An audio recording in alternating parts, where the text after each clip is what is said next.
ሰላም ጤና ይስጥልኝ ቤተሰቦች ለጤናችሁ እንደምን አላችሁ? ይኸው እንደሚታወቀው የተለያዩ ፊልሞች በየአመቱ ይወጣሉና በ2026 እና 27 ግን በጣም ትልቅ የተባለ ስራ እየመጣ ነው ያለው ወይም ደግሞ ትልቅ ስራ ይዘው እየመጡ ነው ያሉት። በእርግጥ አንደኛው የሚሰራው በታዋቂው ዳይሬክተር በኤስኤስ ራጃሞሊ ሲሆን አንደኛው ደግሞ ኒቴሽ ቲዋሪ ነው የሚሰራው። ኒቴሽ ቲዋሪ በእርግጥ ጎበዝ ዳይሬክተር ነው፣ ግን ከኤስኤስ ራጃሞሊ አኳያ ስናየው ትንሽ ስሙ አነስ ያለ ነው። ቢሆንም ግን ዳይሬክተሩ ምንም አይወጣለትም፣ ጎበዝ ነው። አሁን እዚህ ጋር ትልቁ ጥያቄ ወይም ደግሞ አይነታቸው ምን አይነት ነው የሚለውን ስናየው በእርግጥ እኛን እንደ ተመልካች አይተን ልንዝናናበት እንችላለን የሚለው ሰፋ ያለ ፓርት አለው፣ ግን ከታሪኩ ጋር ብዙ ኮኔክት ላንሆን እንችላለን። ምክንያቱም ያለፉት ጥቂት ዓመታት እንደምታውቁት ከሃይማኖት ጋር በተያያዘ የሂንዱ እምነት ጉዳይ ላይ በጣም ትልቅ ውዝግብ ሲነሳ ነበር። በህንድ ሲኒማ ላይ ማለት በአጠቃላይ ማለት በቦሊውድም ሆነ በሳውዞቹ ላይ በጣም ትልቅ አስተያየት ሲሰጥበት የነበረው ምን ነበረ? በእምነታችን ጉዳይ ላይ የሚለውን ነገር በጣም ታርጌት አድርገው ብዙ ሰው እንደሚንጫጫ ፊልም ሜከሮቹ በደንብ ተረድተውታል። ይህን ማለት እምነታችን ላይ ትኩረት ይደረግና ይሰራልን የሚለው ወይም ደግሞ በትክክል ስሩልን የሚለው ጩኸት በሚፈጠር ሰዓት ላይ ፊልም ሜከሮቹ የተረዱት ምንድነው? ሃይማኖታዊ ይዘት ያለው ፊልምን ደግሞ በብዛት ቢሰሩ እንደሚያዋጣቸው ወይም በእነሱ በሂንዱ እምነት ላይ ትኩረት አድርገው ቢሰሩ በጣም ሊያዋጣቸው እንደሚችል ቀድሞ ተረድተውታል፣ ወይም ደግሞ በዚህ ግርግር ውስጥ የተረዱት ነው። ይሄ እንግዲህ ከሱሻንት ሞት በኋላ ማለት ነው ከ2020 ከኮቪድ በኋላ በአጠቃላይ በሂንዱ እምነት ዙሪያ ላይ ትልቅ ውዝግብ ሲነሳ ነበረ። ይህንንም የሰውን ጥያቄና ጫጫታ ወደ ቢዝነስ ለመቀየር ትክክለኛ ሀሳብ አስበዋል የሚያስብል ሂደት ነው እየፈጠሩ ያሉትና አሁን ሁለቱ የሚሰሩት ፊልሞች በጣም ግድንግድ ናቸው ወይም በጣም ትልቅ ናቸው። በበጀታቸውም ቢሆን በስኬላቸውም ቢሆን ያው ብዙ ጊዜ በትልቅ ስኬል ምናምን ስል ትረዱኛላችሁ። የፊልሞቹ ደረጃ የሚቀረጹበት ሌቭል በጣም ከፍ ያለ ነው ማለት ነው። እና አሁን ሁለት ፊልሞች ነው የሚሰሩት። አንደኛው ራማይና የተሰኘ ሲሆን የኒቴሽ ቲዋሪ ፊልም ነው ወይም ኒቴሽ ቲዋሪ ዳይሬክት የሚያደርገው። ራማይና ማለት በሂንዱ እምነት ታሪክ ላይ ሙሉ ለሙሉ የሚያጠነጥን ነው ወይም የነሱን የራማይን ማለት የነሱ ታሪክ ነው ወይም የሂንዱ እምነት ታሪክ ነው እና በእነሱ የእምነታቸው መጽሐፍ ላይ መሰረት አድርጎ የሚሰራ ፊልም ነው። ማለትም ይሄ ፊልም ሊሚትድ ነው ማለት ነው። እንደፈለገ መንቀሳቀስ አይችልም። ዳይሬክተሩ የሚፈልገውን ፊክሽን ነገር መጨመር አይችልም። ለምን? የሚታወቅ ታሪክ ነው። ከዛ መውጣት አይቻልም። ያ ሌላ ጫጫታ ፈጠረ ማለት ነው። ምሳሌ አዲፑሩሽ ላይ እንደዛ ፊክሽን እናደርገዋለን ብሎ የፈጠሩት ነገር በጣም አሰደባቸውም፣ ፊልሙንም አከሰረባቸው። ስለዚህ በሌላ በኩል ደግሞ ስናየው ማን ያለው? ኤስኤስ ራጃሞሊ ነው።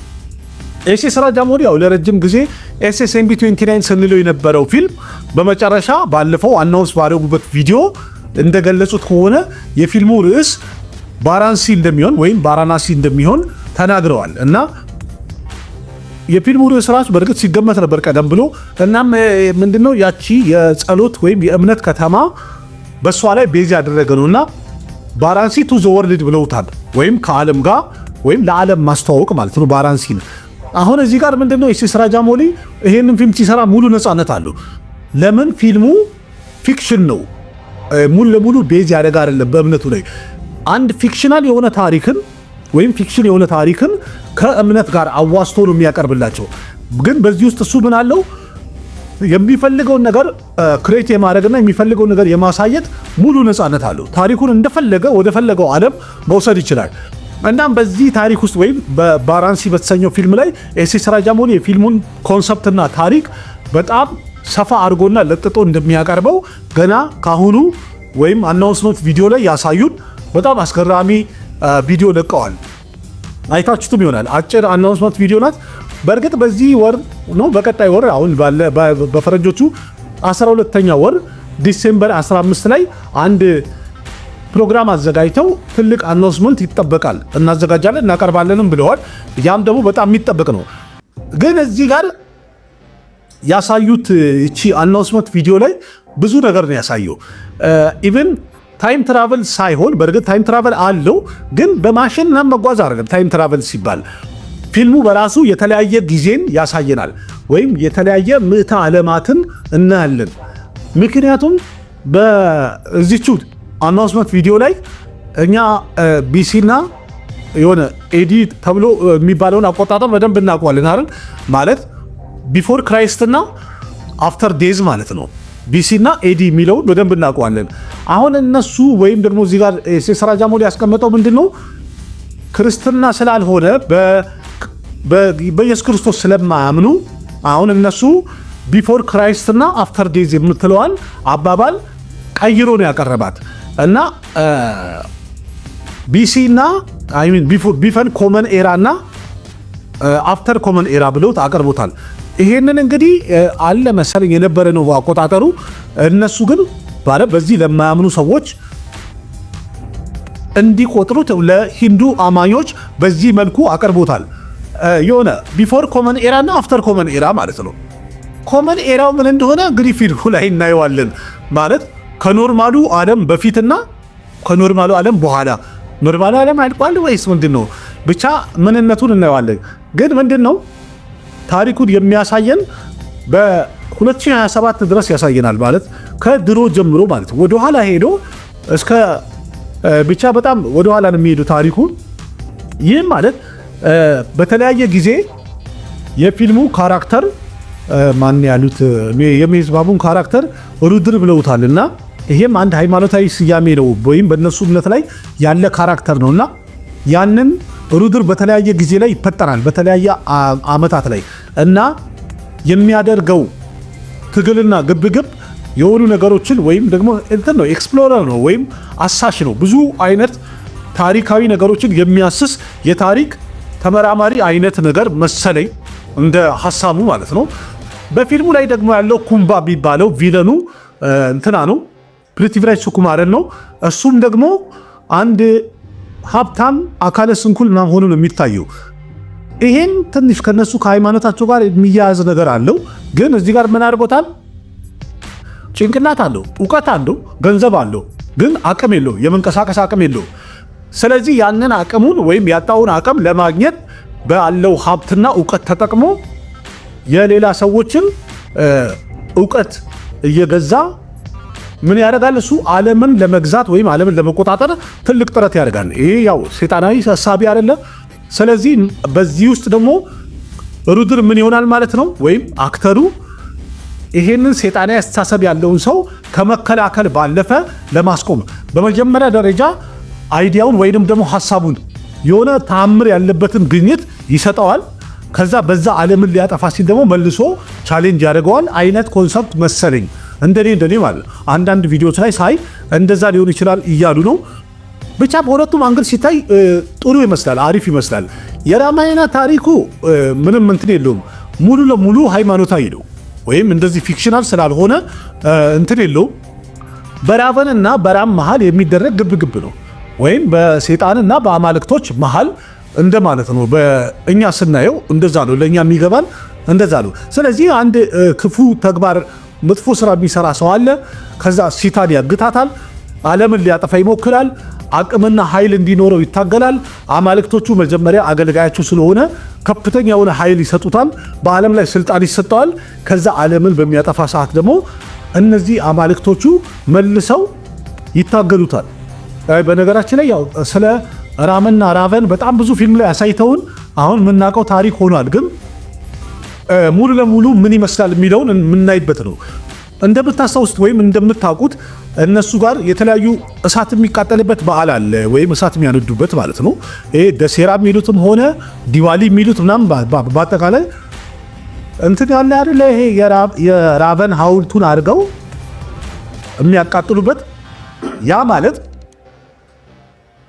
አማልክቱ ራቨንን ድል አድርጎ ገሎ የገባበት ቀን ማለት ነው። ወይም የገባበት ዕለት ሲከበር በቃ እንደዛ ርችት ምናምን ይፈነዳል፣ ይቃጠላል ምናምን አይነት ነገር ብዙ ፊልም ላይ ሰምቻለሁ። ስለዚህ ያንን ታሪክ ሙሉ ለሙሉ ይዞ ኒቴሽ ቲዋሪ በሁለት ክፍል ይዞ እየመጣ ነው ያለው። አንደኛው ክፍል 2027 ላይ ነው ለይታ የሚበቃው። ሁለተኛው ክፍል ደግሞ 2028 ላይ ነው። እድሜና ጤናውን ይስጠን እንግዲህ ከደረስንበት የምናየው ነው በሰላም ያድርሰንና አሁን እዚህ ጋር ምንድነው ትልቁ ችግር? ሁለቱም ክፍል ይሄ ራማየና የተሰኘው ፊልም $500 ሚሊዮን ነው የሚወጣባቸው በጀቱ ማለት ነው። $500 ሚሊዮን ማለት $250 ሚሊዮን አንዱ ክፍል ይወጣበታል ማለት ነው። ኢቭን ከዛም ከፍ እያለ እንደሆነ እየተነገረ ነው ያለው። እንደገና የፊልሙ ፕሪፕሮዳክሽን ስራው በጣም በከፍተኛ ሁኔታ ተጣጥፎ እየቀጠለ ነው ያለው። አሁን የፊልሙ ቀረጻ እንዳለቀ እየተነገረ ነው ያለው፣ የመጀመሪያው ክፍል ማለት ነው። አሁን ፕሪፕሮዳክሽን ስራው እየተሰራ ነው ያለው። ኤዲቲንጉ ቪኤፍኤክሱናም እየተሰራ ነው ያለው። በከፍተኛ ሌቭል ነው ቪኤፍኤክሱ እየተሰራ ያለው። አለ የተባለ በዓለም ላይ ታዋቂ የሆኑ ድርጅቶች እየሰሩ ነው ያሉት። የሆሊውድ ትልልቅ ካምፓኒዎች በፊልሙ ላይ ተሳታፊ እንደሆኑ ተነግሯል። ፊልሙም ሲለቀቅ በዓለም አቀፍ ደረጃ የሂንዱ እምነት ታሪክን ሰፋ አድርጎ ለዓለም ለማሳየት በተለያዩ ቋንቋዎች ፊልሙ ይቀርባል ተብሏል። ለዛው በአስገራሚ ሁኔታ ደቢንግ አይኖረውም ተብሏልና የተለያዩ መንገዶችን እንደሚፈጥሩ ተናግረዋል። ምን እንደሆነ አብረን እናየዋለን። በእርግጥ ባራንሲ ላይ ስንመጣ ወይም ባራናሲ የተባለው ፊልም ላይ ስንመጣ ኤስ.ኤስ ራጃሞሊ ይህንን ፊልም ለመስራት እስከ 130 ሚሊዮን ዶላር አካባቢ ያወጣበታል ተብሎ ይገመታል። በዛ ካለቀ ማለት ነው። በአጠቃላይ የምናውቀው ፊልሙ ተሰርቶ አልቆ ሲወጣ በጀቱ ይህን ያለው ብሎ ሲነግሩ እናውቀዋለን። ለምን የፊልም ሜኪንጉ አለ፣ ከዛ ደግሞ የፕሮሞሽን አለ። የተለያዩ ነገሮች አንድ ላይ ተደምረው ይህን ያህል ነው ተብሎ የሚነገረው መቼ ነው? ጣጣውን ሲጨርስና ሲያልቅ ነው። እና አሁን ላይ ይሄ ከፍተኛ ገንዘብ ነው። 130 ሚሊዮን ዶላር አካባቢ ይደርሳል ማለት ይሄም ራሱ እስከዛሬ በህንድ ሲኒማ ለፊልም ከወጡ በጀቶች በጣም ትልቁን ደረጃ ይዟል። የእንትን አንደኛ ነው። የራማይና ትልቁን ደረጃ ነው ያዘው። ምክንያቱም 1000 ከሮር ያለፈ ነው ማለት ነው። እንግዲህ 1000 ከሮር ይደርሳል ሲባል ነበር አይደል? አሁን እንዳለፈ እየተነገረ ነው ያለው። ይሄ በራሱ ከፍተኛ በጀት ነው። 1000 ከሮር እንግዲህ የተለያዩ ፊልሞች አስገቡ ራሱ ትልቅ ነገር ነበር አይደለ? እንዲያስገቡ እየተባለ በጣም ሰው በሚጣደፍበት ሰዓት ላይ ኤስ.ኤስ ራጃሞሊ 1000 ከሮር የአንድ ፊልም በጀት አድርጎ ይዞ መጥቷል። ኒቴሽ ቲዋሪ ደግሞ 5000 ከሮር የሁለት ፊልም በጀት አድርጎ ይዞ መጥቷል። ይሄ በጣም ትልቅ አማውንት ነው። ምክንያቱም በጣም ትልቅ እንትን ነው። 500 ሚሊዮን ዶላርን ይዞ መጥቷል በትልቅ እንትን ማለት ይሄ በጣም እንትን የሚል ነው፣ ግር የሚል ነው። እንዴት አድርገው ይሰበስቡታል፣ በምን አይነት መልኩ ይመልሱታል የሚለው በጣም ለማየት የሚያጓጓ ነው። እንግዲህ ደርሰን እናየዋለን። ምክንያቱም አሁን እንግዲህ እንደምታውቁት በ2024 ሆነ 2025 ስንት ፊልም ኦልሬዲ 1000 ከሮር የሚለው ትሬንድ ከተጀመረ በኋላ ስንት ፊልም ነው የገባው? 10 ፊልም እኮ 1000 ከሮር አልሰበሰበም። ኢቭን 5 ፊልም መሰለኝ ያስገባው ማለት ነው። በአጠቃላይ ብንቆጥረው ከባሁበሊ ክፍል 2 ጀምሮ ባሁበሊ፣ ኬጂኤፍ፣ ፑሽፓ፣ ከሳው 3 ፊልሞች 1000 ከሮር አስገብተዋል። ኢቭን ካልኪም ጭምር 4 ፊልሞች፣ ከቦሊውድ ደግሞ 2 ፊልም አስገብተዋል። እሱም ፐታንና ጀዋን ናቸው። ስለዚህ 3 እና 2 5 ፊልም ማለት ነው። 5 ፊልም ያስገባውን አሁን 2 ፊልሞች ከዛ የበለጠ በጀት ይዘው እየመጡ ያሉት ይሄንን እንዴት አድርገው ይመልሳሉ የሚለውን እንግዲህ አብረን የምናየው ነው። ግን ኤስ.ኤስ ራጃሞሊ የተጠቀመው አንድ ትልቁ ሲስተም ምንድነው? በዓለም አቀፍ ደረጃ በጣም በብዙ ቋንቋዎች ፊልሙን ለመልቀቅ አስበዋል። ኒቴሽ ቲዋሪ እና ቡድኑ ይህንን ነገር በትክክል የኤስ.ኤስ ራጃሞሊን አካሄድ በደንብ አጥንተው ስብሰባ አድርገው በዛ መልኩ መሄድ አለባቸው። በእርግጥ የራሳቸውን አካሄድ ተናግረዋል። በምን አይነት መልኩ ቋንቋ በዓለም አቀፍ ደረጃ እየቀረበ መሄድ እንደሚችል የተናገሩበት መንገድ ትንሽ ዩኒክ ነው፣ ለየት ያለ ነው። የኤስ.ኤስ ራጃሞሊ ደግሞ ለየት ያለ ነው። እሱን ያለው ደቢንግ የለውም ብሏል። ደቢንግ አይደለም ኢቭን በኤአይ ነው አለ። ማለት ኤአይ በሚፈልጉት ቋንቋ በዓለም አቀፍ ደረጃ በሁሉም ቋንቋ እየተረጎመ ያቀርብላቸዋል ብሏል። እንግዲህ እሱን ሲስተም ኤአይ ለነገሩ ምንም የማይሰራው ነገር አለ እንኳለን አብረን እናየዋለን። አማርኛ ይኖረው ይሆን እንዴ? የኛ ስራ ላይ ገቡብን ይሆን እንዴ? እሱን እንግዲህ አብረን የምናየው ነው። ግን እዚህ ጋር ምንድነው ትልቁ ጥያቄ? ከፍተኛ ኦዲየንስ ለማግኘት የሚደረገው ርብርብ በጣም እየጦፈ እና በጣም እየጋለን ያለው። ይህን ደግሞ ሁሉም አብረው ይዘውት ሊሄዱ የሚገባ ምርጥ አሰራር ነው። ለምን ብዙ ኦዲየንስ አገኙ ማለት ብዙ ገንዘብ አገኙ ማለት ነው። ከዛ በተጨማሪ ራማይናም ሆነ ኤስ.ኤስ.ኤም.29 ወይም ባራንሲ የተሰኘው ፊልም የሆሊውድ በጣም ትልልቅ ዲስትሪቢዩተሮች አብረው እንደሚገቡ እየተነገረ ነው ያለው። ማለትም እስከዛሬ ድረስ በዓለም አቀፍ ደረጃ የህንድ ፊልሞች ለእይታ ከበቁበት የስክሪን መጠን በጣም በከፍተኛ ሁኔታ ፊልሞቹ ለእይታ ይበቃሉ። ሰፊ ቦታ ላይ ማለት ነው ለእይታ ይበቃሉ። ምክንያቱም እነዚህ የሆሊውድ ዲስትሪቢዩተሮች ሁሉንም ሲኒማ ቤት በዓለም አቀፍ ደረጃ አክሰሱ አላቸው። ስለዚህ እዛ ላይ ፊልሞቹ እንዲታዩ የማድረግ አቅማቸው ከፍተኛ ስለሆነ የነሱ ወደዚህ መግባት ይሄም ፊልሙ ብዙ ቦታ ላይ እንዲታይ አድርገዋል። አሁን ምን ያህል ይመልሳሉ የሚለው እንግዲህ በጣም እንትን ነው። ምክንያቱም ፊልሙ ሂት ለመሆን እንኳን ቢያንስ በጀቱን አልፎ ከዛ ትንሽ ከፍ ማለት አለበት። አሁን 250 ሚሊዮን ዶላር ይሰራል። ኤስ 130 ምናምን ሚሊዮን ዶላር ይሰራል። ከዛ በላይ ይሄዳል። ኤስኤስኤም 29 እንደው ኤስኤስኤም 29 ፊክሽናል ስለሆነ ሊሰራ ይችላል ቢባል ግን የራማይና ትንሽ ከበድ የሚለው አማኝ ያልሆኑ ሰዎች ወይም ደግሞ እምነቱ የማይገባቸው ሰዎች ፊልሙን ላይወዱት ይችላሉ። ለምን? ሃይማኖታዊ ነው፣ ታሪካዊ ብቻ ነው። የሆነ ፊክሽናል ነገር ካልተቀላቀለበት ደግሞ ፊልም ኢንተርቴን ላያደርግ ይችላል የሚለው ፍርሃት እንዳለ ነው። እንደዛም ሆኖ ግን ሁለቱም ፊልሞች አሁን በጣም እየተጦለቡ ነው ያሉት። አንደኛ የመጀመሪያው ነገር የኤስ.ኤስ ራጃሞሊ ነገር ያው ታውቁታላችሁ። የተለያዩ ነገሮችን ኮፒ ያደረገ በሚለው በጣም እየተረባረቡበት ነው ያሉት። የተለያዩ ነገሮችን እያነሳ የተሰራ ነገርን እያቀረበ ነው ያሉት። ኢቭን አናውንስመንት ቪዲዮ ላይ በጣም ብዙ ነገሮችን እንትን ብለዋል። ከዚህ ነው ወሰደው እያሉ በጣም ሄት ወይም ጥላቻን እየረጩ ነው ያሉት። ኢቭን እያንዳንዱ ሲል ላይ ወይም ደግሞ እንትኗን ፖዝ እያደረጉ እያመሳሰሉ ነው ያሉት። ከዞምቤ ፊልሞች ላይ ከተለያዩ ፊልሞች ላይ ምናምን ከጦርነት ፊልሞች ላይ የወሰዳቸውን ሲኖች እያነሱ ፊልሙን እያጥላሉ ነው ያሉት የተወሰኑ ሰዎች ማለት ነው። ለዛ ደግሞ ኤስ.ኤስ ራጃሞሊ ተናግረዋል። ምክንያቱም አንዳንድ አሪፍ የተባሉ ሲኖችን ልንወስድ እንችላለን ከማንኛውም ፊልም ብሏል። ግን በራሳችን መንገድ ጥሩ አድርገን ለማቅረብ የምንሞክረውን የምንጠረበትን መንገድ ለመረዳት ሞክሩ ብሎ የተናገረበት አንድ ቪዲዮ እሱም ቫይራል ሆኗል። በእርግጥ ትክክል ነው። ማንኛውም ፊልም ሜከር ሙሉ 100% ከራሱ ይፈጥራል ባንልም ግን እሱ የጨመረውን ቫልዩ ለመረዳት መጣር አሪፍ ነው። አሁን ይሄኛው እንግዲህ ስለ ራማይና ስለ ኤስ.ኤስ ባራናሲ በጣም ብዙ ነገር እየተነሳ ያለው ለምን በሃይማኖት ላይ ይሰራል፣ ለምን እንደዚህ ይላል፣ እንደገና ፊክሽን መሆኑን ጊዜው ወደኋላ ወደፊት ማለቱን ምናምን ነገር ያም ትልቅ ተቃውሞ እያስነሳ ነው ያለው። ብዙ ነገር እየተነገረ ነው ያለው። እንደገና በፊልሙ ላይ ሩድር ሆኖ ሲጫወት መሄሽ ባቡ በሱ ላይም አንድ ተቃውሞ እየተነሳ ነው ያለው። አንደኛ ከዚህ በፊት በሂንዲ ኦዲየንሶች ዙሪያ ላይ የተናገረውን ከዚህ በፊት አቅርብ ያለውን እሱን ይዘው እያሉ ነው ያሉት። በሌላ በኩል ደግሞ ምን አስፈለገ? ለምንድን ነው እስቲ ሃይማኖታዊ ይዘት ሳይኖረው ለምን ቀጥታ ራሱን ችሎ እንደ ፊልም ፊክሽናል ስለሆነ ለምን ቀጥታ አይሰራውም? ለምን ከሃይማኖት ጋር ያገናኘዋል?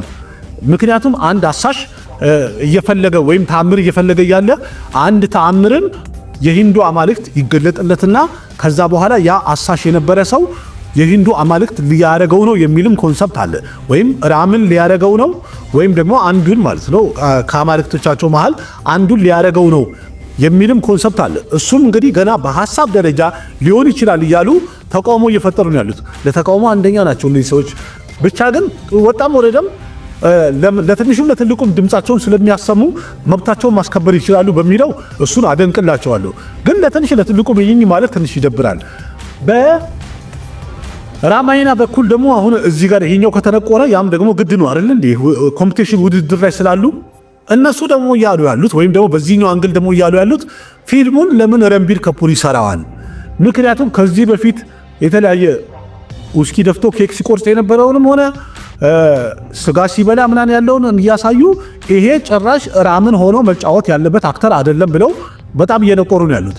ኢቭን ፊልሙ ፍሎፕ ሊሆን እንዲችል የሚያደርገው ዋና ምክንያት ፊልሙን ረንቢር ከፑር መጫወቱ ነው ወይም መስራቱ ነው እያሉ ነው።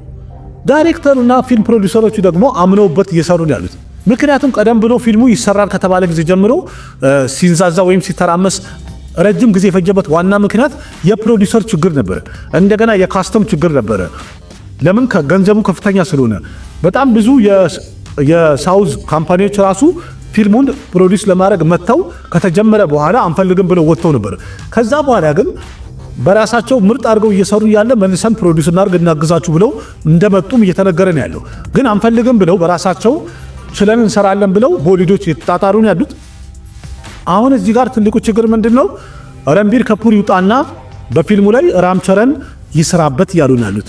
ምክንያቱም ትሪፕል አር የተሰኘው ፊልም ላይ ራምን ሆኖ የታየበት ገጸ ባህሪ በጣም ወደውት ስለነበረ ራምን ሆኖ ሊሰራ የሚገባ አክተር ራም ቸረን ነው እያሉ በጣም ትልቅ ተቃውሞ እያጋጠመው ነው ያለው።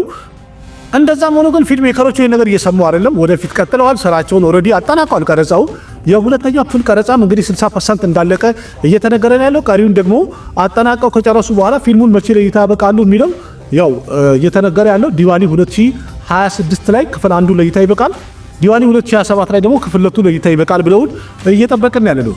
ባራንሲ የተሰኘው ፊልም ደግሞ 2027 ላይ ለእይታ እንደሚበቃ ተነግሯል።